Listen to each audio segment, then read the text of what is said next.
syncopation. This was the core of the invitation to let go, to release the ingrained narrative of danger and instead listen to what the body already knew in this safe space. The drowsiness that often accompanies an approaching storm is not mere coincidence. It is a physiological response to that drop in pressure, a primal signal that the conditions are perfect for rest, for surrender.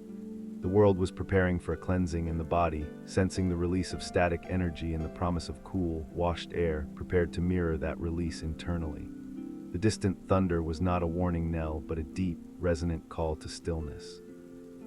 Each roll promised not destruction, but a cathartic purge, a sweeping away of the day's dust and mental clutter. In this cozy room, with the light fading to a soft pewter and the first fat droplets beginning to kiss the window pane, the storm's approach was not an end to peace, but a different, more dynamic kind of peace altogether. It was the beginning of a symphony where the listener, safe and dry, could close their eyes and be played to sleep by the most powerful forces on earth. The first flash, when it finally came, was not the jagged spear of terror from childhood stories. It did not slash the sky with violent, electric clarity. Instead, with eyes closed against the darkened room, it arrived as a soft, diffuse bloom, a gentle, rose-colored glow pulsing behind the eyelids. This was lightning stripped of its sharp edges, reduced to its purest essence, light traveling through a medium. The initial instinct to flinch, to brace for the accompanying crash, melted away when one focused not on the external phenomenon, but on this intimate, internal experience. The world outside might be a canvas of stark contrasts, but within the private darkness of closed eyes, the storm offered a muted, soothing lantern show. This softening was a gift of biology, The human eyelid, though thin, is a remarkable filter. It is not an opaque shutter, but a translucent screen of skin, blood, and tissue. When a brilliant flash illuminates the outside world, that light does not simply vanish upon meeting the closed eye. It penetrates. Photons scatter through the capillary-rich layers, their harsh white or blue wavelengths diffusing and warming. The result is a subcutaneous sunrise, a deep, warm crimson or dull orange glow that swells and then gently recedes, like a slow, silent breath of light. It is the body's own interpretation of the event, translating celestial violence into a physiological calm. To pay attention to this is to engage with the storm on a personal, tactile level, feeling the light as a tangible pressure against the skin of the eyelids, a soft, rhythmic pressing that is.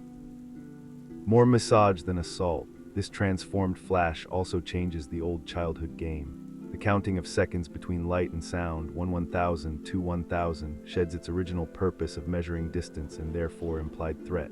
Stripped of that urgency, the count becomes a hypnotic, predictable rhythm. It is a structured pause between sensory events, a moment of suspended animation in the dark. The flash blooms, a silent, internal signal. Mind begins the count not with anxiety, but with a detached, almost meditative focus. The numbers become a mantra, pulling attention away from the swirling eddies of thought, the unfinished tasks, the minor worries, the mental static of the day. All that exists is the afterimage fading on the retina and the steady, silent tally toward an inevitable conclusion. That conclusion, the thunder, arrives not as a shock, but as the fulfillment of a promise. The count makes it expected, its intensity prejudged. A long count means a deep, lazy rumble that will vibrate through the floorboards like a contented purr. A short count promises a sharper, more immediate crack, but even that is framed by the anticipation, making it a punctuation mark rather than an explosion.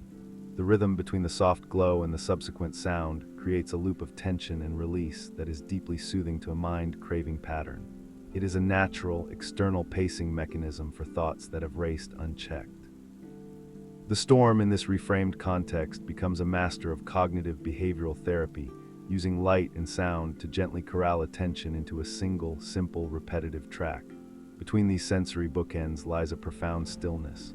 In the heartbeat after the internal glow fades and before the thunder's answer rolls in, there is a pocket of perfect, focused quiet. It is a darkness that feels attentive and full of potential, not empty. The mind, freed from its usual clutter by the simple task of counting, rests in this brief void. It is a reminder that silence is not merely the absence of sound, but a space that can be shaped by expectation. Here in the safe dark, the expectation is not for danger, but for the next soft pulse of light, the next count, the next deep rumble that will vibrate through the chest like a grounding chord. The lightning, once a symbol of sudden fear, becomes a gentle, rhythmic drummer, tapping out a slow, insistent beat on the drumhead of the closed eye, guiding the listener deeper into a trance where the outside world's fury is just a beautiful, predictable pattern on the path to sleep. The profound darkness that followed each diffused flash was not a mere return to the previous gloom. It was a deeper, richer velvet, a darkness that felt earned and therefore safer. The brief, subcutaneous sunrise behind the eyelids had momentarily reset the senses, making the subsequent shadows feel like a retreat into a more intimate sanctuary. This darkness had texture and weight. It was a cool, soothing balm poured into the space left by the fading light. In that moment, the world outside the window ceased to exist entirely. The only reality was this personal, enveloping black, a private void where the self could float, untethered from the visual anchors of the room. It was a darkness that did not threaten but promised rest, a visual sigh that matched the body's own deepening relaxation. This enhanced calm was not purely psychological. The air itself was changing, charged by the lightning's violent passage. With each bolt that connected cloud to earth or sky to sky, a cascade of negative ions was released into the atmosphere. These were oxygen atoms with an extra electron, molecules said to be abundant near waterfalls, oceans, and in the wake of thunderstorms. Science speculated on their effect, suggesting they might increase the flow of oxygen to the brain, promoting alertness while simultaneously reducing stress. Whether through biochemistry or sheer poetry, in the room, perhaps drawn through a slight crack in the window, began to feel different. It lost its stagnant daytime heaviness. It became crisp, clean, and oddly vibrant, Each breath felt like drinking from a cold, clear spring, the inhaled air seeming to sparkle faintly in the lungs before spreading a wave of subtle coolness through the bloodstream. This was the storm's gift, an invisible tonic dispersed by its very violence. The connection was felt on the skin. A faint, tingling aliveness prickled along the arms and the nape of the neck, not unlike the sensation of gentle static electricity. It was as if the crackling energy that had just torn the sky apart had dissipated into a billion harmless, stimulating points of contact with the atmosphere. This was no jarring shock, but a hum of awareness, a reminder that the body, too, was an electrical entity, its own neural network quietly resonating with the grand discharge outside. The sensation deepened the state of calm alertness, a paradoxical but perfect condition for sleep. The mind was not dulled into unconsciousness, but gently, pleasurably distracted from its own narratives by this somatic whisper. Attention drifted from thought to the physical self, to the hum in the air and the answering tingle on the skin, anchoring consciousness firmly in the present, safe moment. The aftermath of each lightning event became a holistic experience. First, the warm glow behind the eyelids, a visual caress. Then, the counting, a mental anchor. Then the deep, velvety darkness, a visual sanctuary. And finally, the clean, iron-rich air and the tingling skin, a physical refreshment. This sequence repeated, a slow, rhythmic cycle that systematically dismantled any residual tension. With each pass, the sense of safety compounded. The storm was not something happening to the vulnerable self. It was happening for the attentive self, performing a complex, multisensory lullaby. The initial, instinctive fear of lightning was revealed. Misunderstanding of its purpose. From this secure vantage, its function was not destruction, but purification and stimulation of the most soothing kind. Lying still, one could imagine those negative ions swirling into the room like invisible fairies, neutralizing the stale, positive-charged particles of dust, anxiety, and mental fatigue. The very atmosphere felt laundered, each breath contributing to a growing internal quietude. The tingling sense of aliveness was the body's thank you note, a physiological confirmation of well-being. This was the storm's deepest magic, its ability to transform its own terrifying power into a catalyst for profound peace. The crackle in the air was not a warning, but a whisper that everything was functioning as nature intended. The lightning was a brilliant, brief reset button for the sky, and its aftermath, the deep, safe dark, the sparkling air, the humming skin, was a reset button for the soul. In this state of calm alertness, poised perfectly between engagement and surrender, sleep ceased to be a goal to be achieved, and became an inevitable, gentle tide rising to meet the receding rhythm of the light and the dark. The pulse behind the eyelids had become a heartbeat syncopated with the storm's own, both slowing, deepening, leading into the welcome nothingness of rest. Now the focus softens and shifts, turning from the sky's grand electrical theater to the more intimate, constant rhythm of the rain. If the thunder was the bass note and the lightning the flash of cymbals, then the rain is the melody, a complex, ever-evolving composition that requires a subtler ear. It begins not as a single sound, but as a hesitant collection of individual taps. A solitary drop strikes the dry sidewalk with a sharp, almost metallic plink. Another finds a leaf, producing a softer, more muffled pat.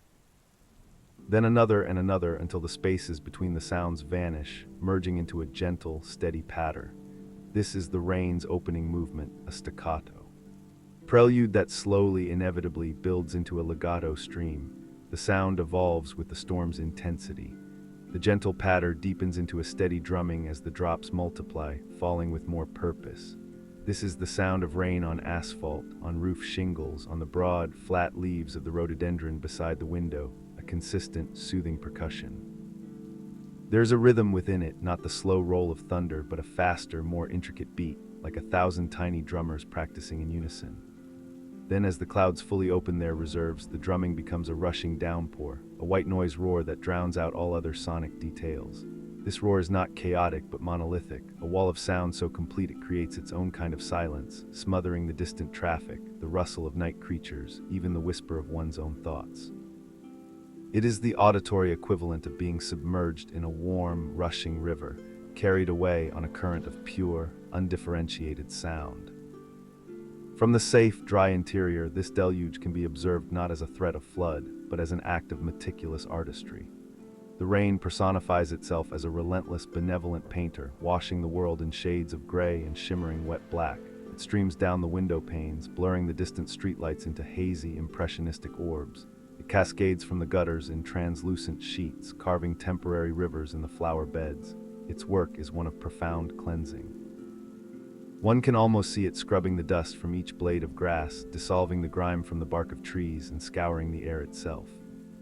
The oppressive humidity that preceded the storm is being rinsed away, and with it goes the pollen, the dust, the microscopic urban grit. The air that will follow will be cool, washed, and weightless, a reward for enduring the torrent.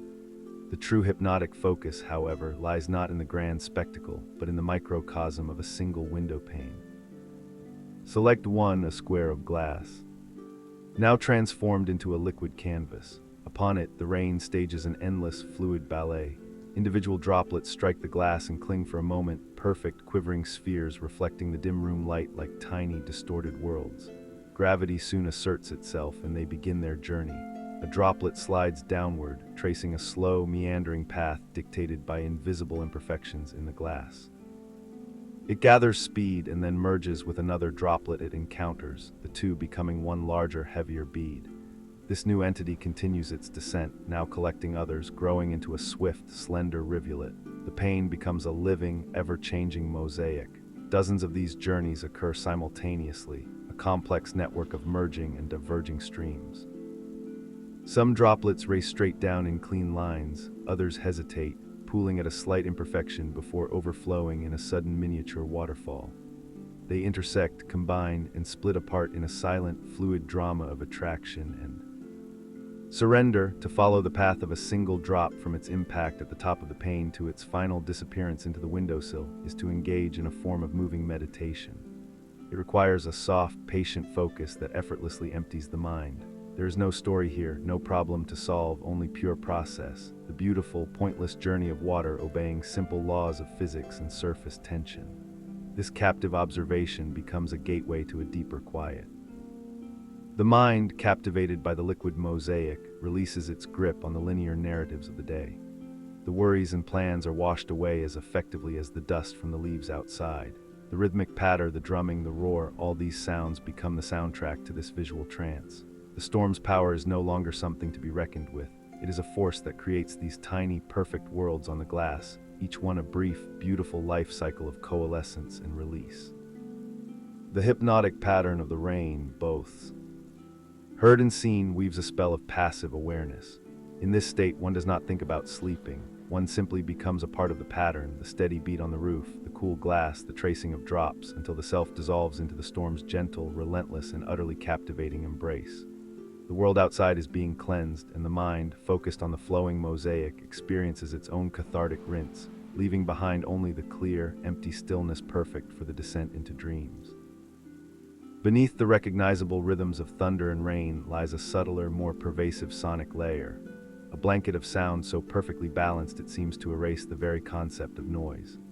This is the realm of blue noise, the acoustic sweet spot where the storm performs its most potent sleep magic. Unlike the harsh, hissing static of white noise, which contains all audible frequencies at equal intensity, or the softer, deeper roll of pink noise that mimics a steady heartbeat, blue noise occupies a unique middle ground. It is the sound of rain falling steadily on earth, of wind sighing through distant pines, of water rushing in a shallow creek, a frequency spectrum where higher pitches are gently emphasized not to jar but to mask. This balanced spectrum is nature's own noise cancellation technology, expertly drowning out the erratic, sleep-shattering sounds of the human world, the sudden car alarm, the barking dog, the creak of a floorboard in a silent house. The storm weaves a sonic veil so consistent that the brain, seeking novelty and threat, finds none and thus surrenders its vigilant watch. The effectiveness lies in its texture. A pure, unmodulated tone would become an irritant, a new thing to fixate upon. But the rain and wind are never perfectly uniform. Within the blue noise blanket are micro-variations, a slight increase in wind intensity, a brief crescendo as rain finds a puddle, the drip, drip, drip from a saturated leaf. These tiny fluctuations are predictable in their unpredictability. They provide just enough gentle interest to keep the auditory processing centers lightly engaged, preventing boredom, while offering no meaningful pattern to decode. It is the sonic equivalent of watching clouds drift, engaging enough to hold attention away from internal chatter, but too amorphous to require any cognitive effort. This is why recorded storm sounds often fail to satisfy. They lack the infinite fractal depth of the real thing. the subconscious awareness that this soundscape is alive, vast, and authentically enveloping. The real storm offers a cocoon woven from a million tiny, shifting threads of sound, a fabric too complex for the mind to unravel and thus perfectly soothing. As the chapter of intense rain concludes, a new sensory reward arrives, tangible and cool. The downpour slackens, shifting from a roaring curtain to a gentle shower. In that transition, a window cracked an inch earlier to welcome the scent of petrichor now.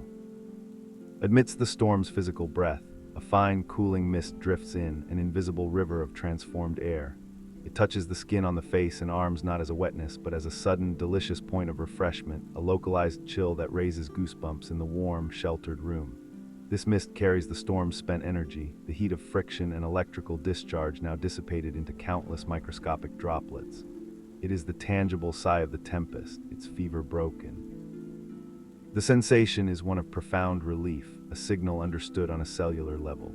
The oppressive, static-charged heat that preceded the storm has been conquered, washed away, and replaced by this clean, mobile coolness.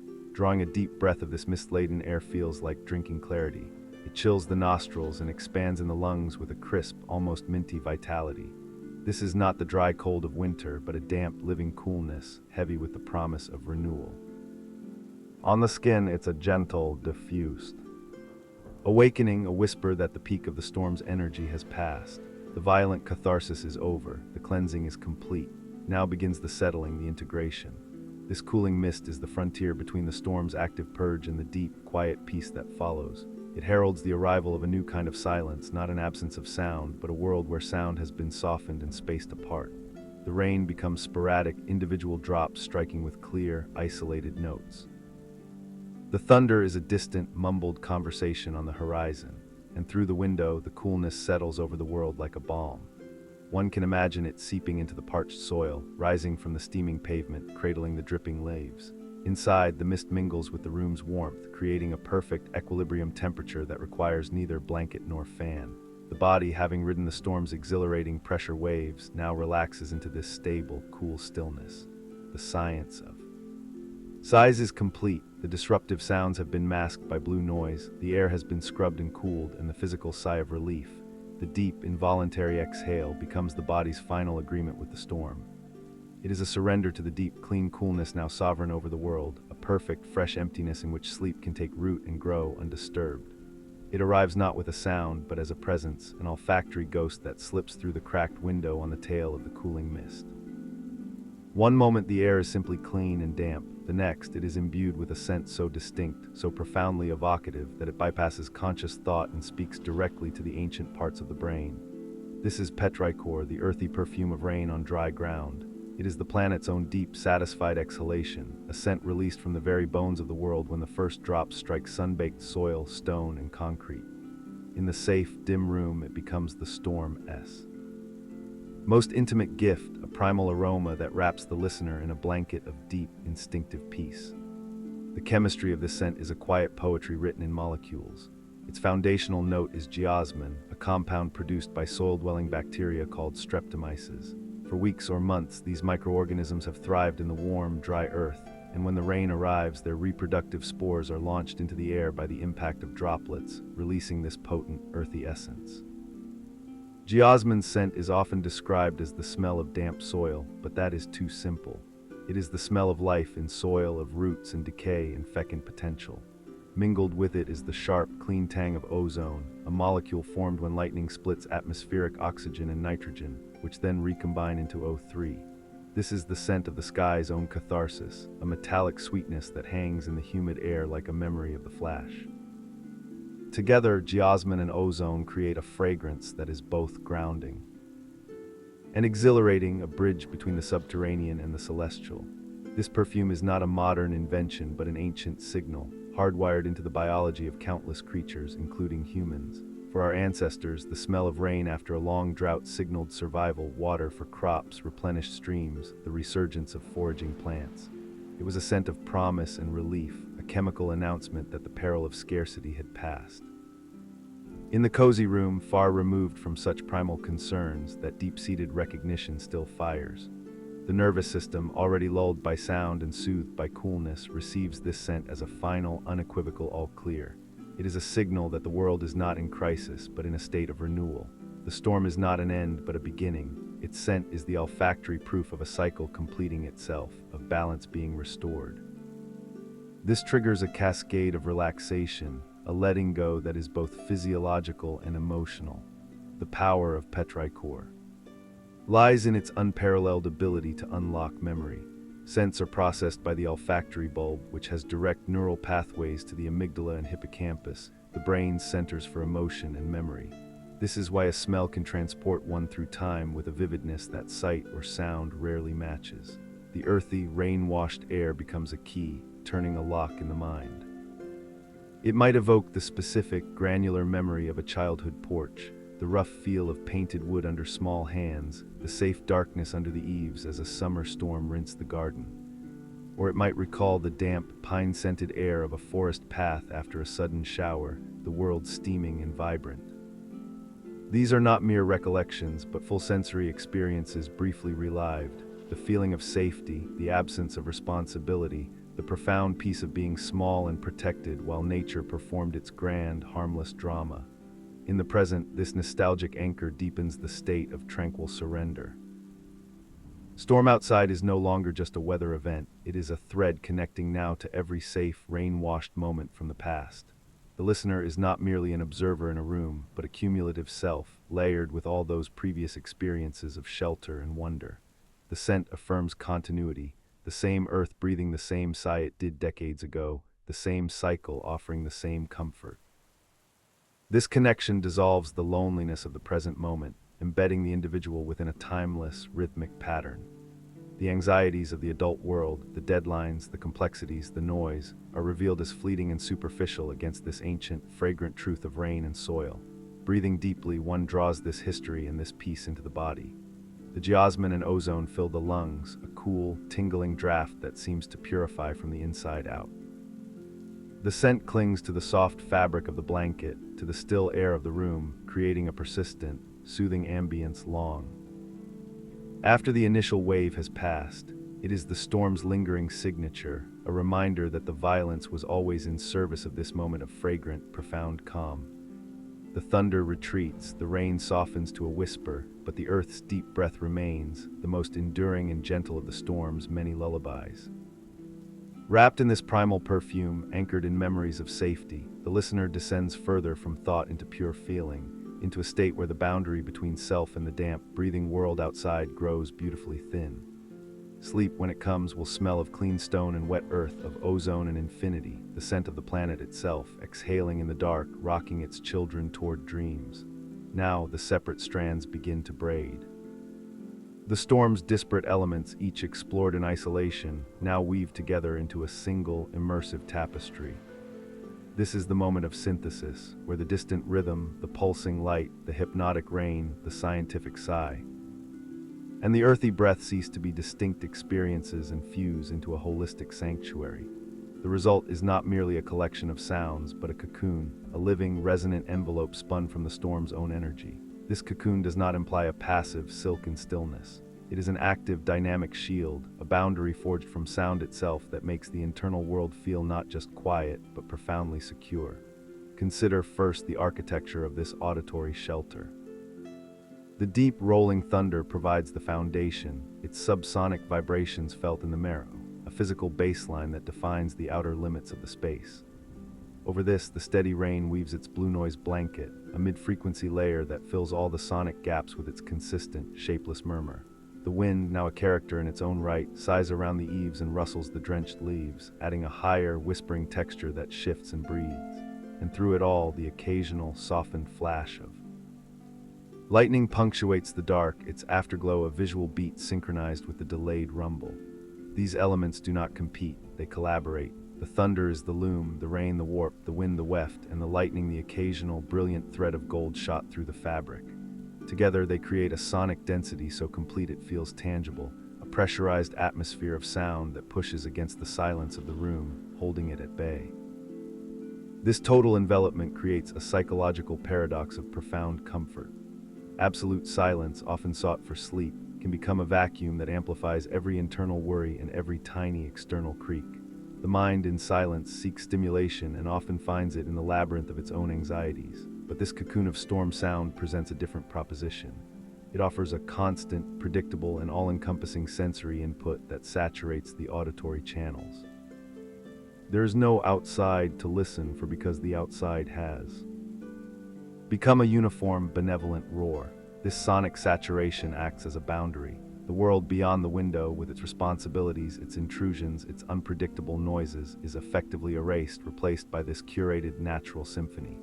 The listener, nestled within, experiences a rare and precious isolation. The storm's energy, which from a different perspective could represent chaos, is reinterpreted here as a protective force field. It is as if the fury of the elements has been harnessed to guard the peace of one small, dry room. The sensation is one of being tucked in by the cosmos. The deep rumble is a firm hand pulling the acoustic blanket up to the chin. The patter of rain is a gentle, continuous shushing, a sound so universally associated with care that it triggers a primal response of safety.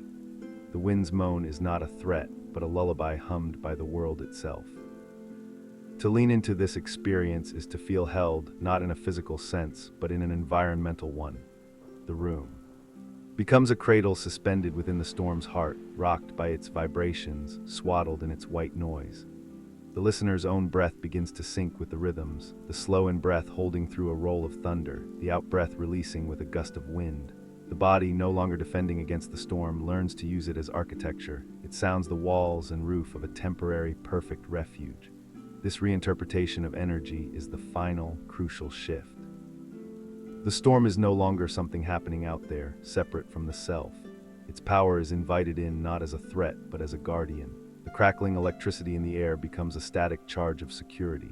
The wind's force is felt as a barrier against intrusion. The relentless rain is a curtain drawn across the stage of daily life. Within this cocoon, the mind can finally unclench. The vigilance required to navigate a silent, potentially interruptive night is relinquished. The storm stands watch, so the self does. Not have to, its very violence guarantees the peace within. Nothing quieter or gentler could penetrate its immersive din. The listener becomes a seed within a pod, a thought within a brain, protected and nourished by the chaotic, beautiful, and overwhelmingly loud processes that surround and define the safe, dark center. The cocoon is complete, woven tight, and within its resonant embrace, the journey inward toward the deepest shores of sleep can truly begin. The change is imperceptible at first, a gradual softening at the edges of awareness. The cocoon, so tightly woven, begins to loosen its threads, not unraveling but gently expanding.